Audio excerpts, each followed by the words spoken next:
This is the Accounting Podcast. I'm Blake Oliver. According to a recent article in the Wall Street Journal titled "Job Security Isn't Enough to Keep Many Accountants from Quitting" by Mark Maurer, accountants are leaving the profession in droves. The article cites some troubling statistics.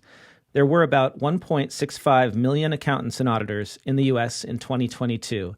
That's down 15.9% from 2019. More than 300,000 accountants quit their jobs between 2019 and 2021.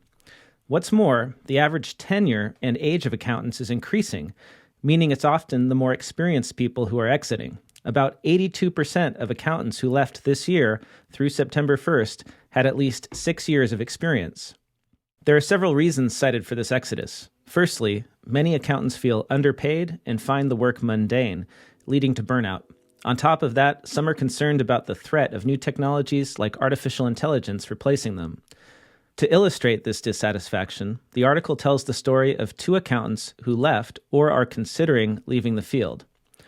Omer Kokar worked for 6 years as an accountant.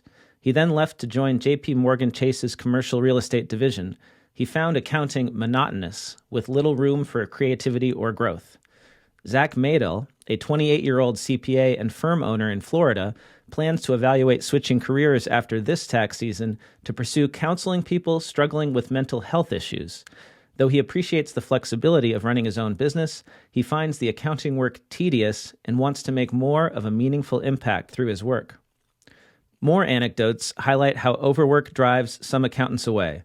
A 33-year-old tax accountant in Kansas City with over 6 years of experience feels overworked year-round and is evaluating new career options. A 32-year-old senior accountant in Pennsylvania is considering going back to school for nursing, believing it may provide more meaningful work and better work-life balance. Some accountants, like Nicole Davis, a CPA in Georgia, find fulfillment in helping small businesses, especially during the pandemic. For her, the role provides a sense of gratitude and meaning. She has no plans to leave the profession.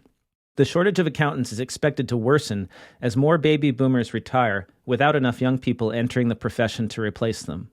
According to Purdue University professor Troy Janes, who's quoted in the story, accounting firms must raise salaries, offer training in new capabilities, and provide more career flexibility.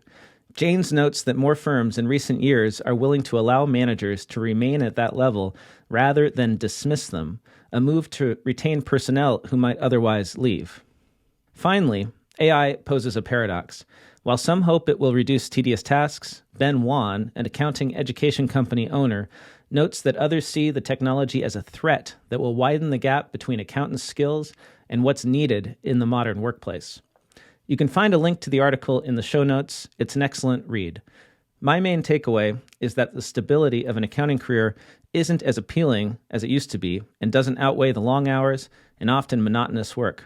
It's my hope that the profession will embrace new technologies such as generative AI to reduce hours, increase pay, and help accountants do more exciting work. This has been a news update from the Accounting Podcast. I'm Blake Oliver. Thanks for listening.